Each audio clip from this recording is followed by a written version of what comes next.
Republicans are facing death threats as the election for Speaker. Washington, AP. It was the thing that was supposed to make Representative Jim Jordan the 56th Speaker of the House.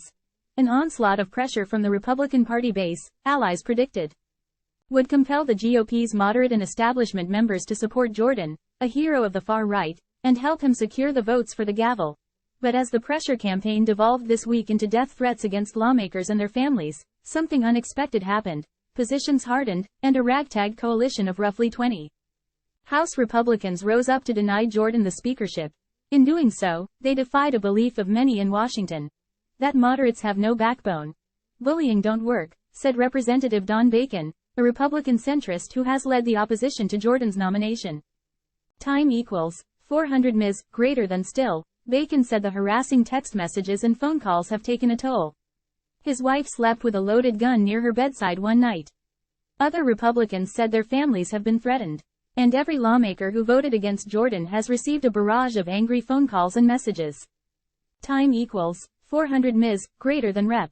John Rutherford, R. Florida, left, and Representative Don Bacon, R. Neb. Right, arrived for the Republican caucus meeting at the Capitol in Washington, Thursday, October 19, 2023.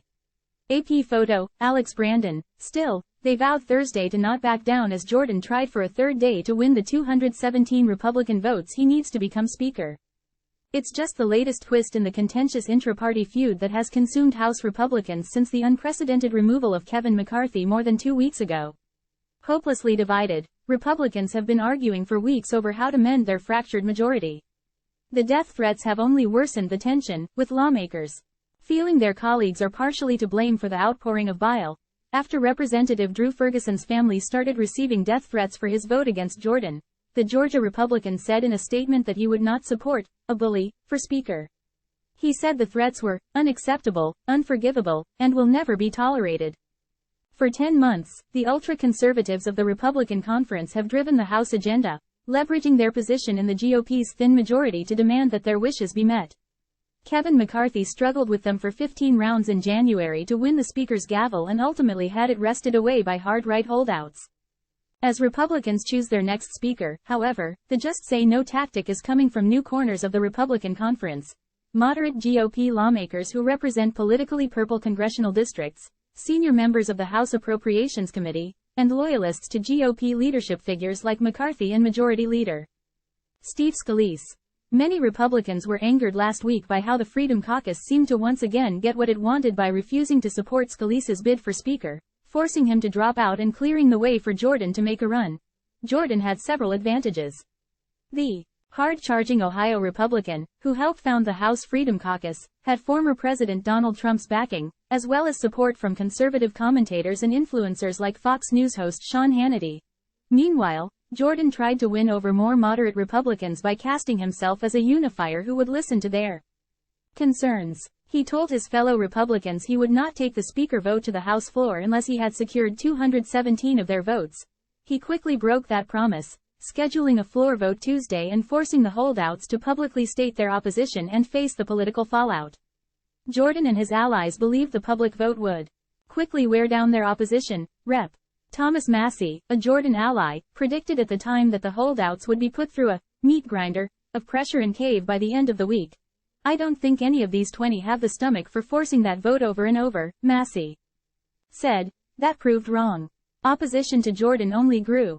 A few more Republicans voted against Jordan during a second ballot Wednesday, and others suggested their support would soon run out.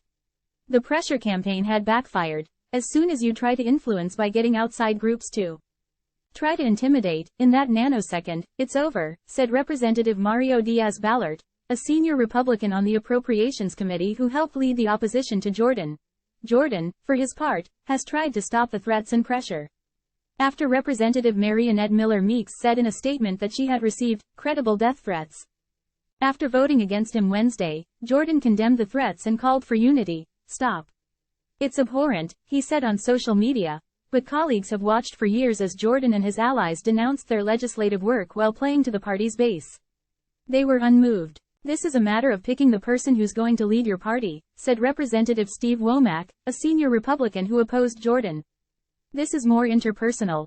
Womack said he was done with Jordan after he gave a tepid concession when Scalise initially won the Republican conference nomination for Speaker. Though Jordan eventually offered support for Scalise, Womack felt Jordan had given a dog whistle to the House Freedom Caucus to withhold their support.